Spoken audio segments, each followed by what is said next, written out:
Hello everyone, আমি পূজা আবার চলে এসেছি নতুন একটা মিনি ব্লগ নিয়ে। আর আমি আর মা যাচ্ছে এখন কৃষ্ণনগরের ডাক্তার দেখাতে। এই যে আমি এখানে দাঁড়িয়ে রয়েছে আর মা পিছনে বসে রয়েছে।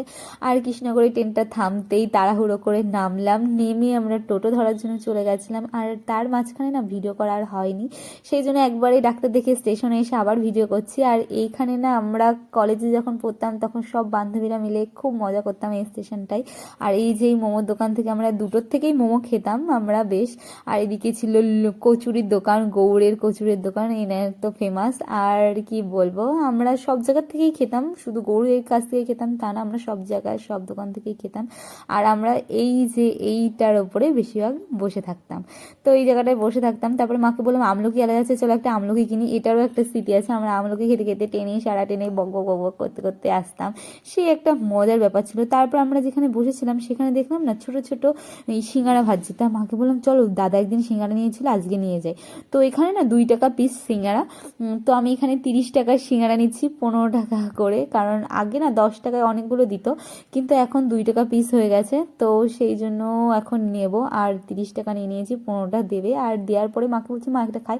মা বলছে সকালবেলা কিছু খাস না এখন খাবি। তারপরে বিস্কুট কিনলাম, বিস্কুট কিনে খাওয়ার পরে আমরা এখান থেকে নিলাম, নিয়ে আরও কটা নিলাম, নিয়ে ওখানে গিয়ে বসতেই মা বললো যে তোর খেতে ইচ্ছা করছে যখন জল হাতটা ধুয়ে খেয়ে নে।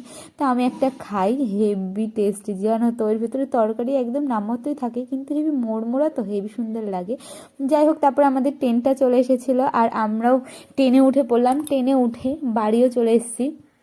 আর ট্রেনে না অনেক দিন পরে স্মৃতি মনে পড়ছিল, অনেক কিছু আমার বন্ধুদের সাথে কাটানো মুহূর্তগুলো সব মনে পড়ছিল, যে সেই দিনগুলোই কত ভালো ছিল। তারপরে বিভাসের সাথে আমরা ওর বন্ধুর বাড়িতে কালী পুজোতে যাবো বলে মিষ্টি নিলাম, নিয়ে ওদের বাড়ি সোজা চলে এসেছিলাম। আর এদিকে পুজো কিন্তু কমপ্লিট হয়ে গেছে, যেহেতু মানুষের পুজো সেজন্য সকাল সকাল পুজো কমপ্লিট হয়ে গেছে।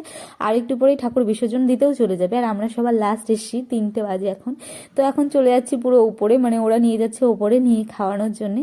তো এখানে আমরা বসতে না বসতেই প্রথমে পাতা দিয়ে দিয়েছিল, আর পাতার উপরে কিন্তু ঠাকুরের প্রসাদও দিয়ে দিয়েছিল, তার সাথে পোলাও ছিল, আলুর দম ছিল, সব ছিল নিরামিষ। তারপরে আমি বাড়ি এসেছিলাম, বাড়ি আসার পরে আমার শুন্টু মন্টু ঘাটে ওঠার জন্য লাফালাফি করছিল আর মিউ মিউ করছিল, তো আমি উঠতে দিচ্ছিলাম না, তাই ওর সাথে বক বক বক বক করছি। বাবা বলছে কি বক বক করে, বিড়ালের সাথে বক বক করে, আর আমি হাত যেদিকে নাড়াচ্ছি ও দেখো সেদিকে তাকাচ্ছে। তারপর আসতে বললাম, ও আসলো না। তারপরে আমরা দুজনে বেরিয়েছিলাম একটু সিলেদার্সে, ও চটি কিনবে সেই জন্য চলে এসেছিলাম জুতো কেনার জন্য। তারপরে ও বললো আমাকে একটা পার্স কিনে দিতে, তারপরে ওকে একটা পার্স কিনে দিয়ে আমরা বাড়ি চলে আসলাম। তো আজকের ভিডিওটা কেমন লাগলো জানাতে ভুলো না, লাইক কমেন্ট শেয়ার করে আমার সাথে থেকেও দেখা হবে নেক্সট ভিডিওতে। সবাইকে টাটা।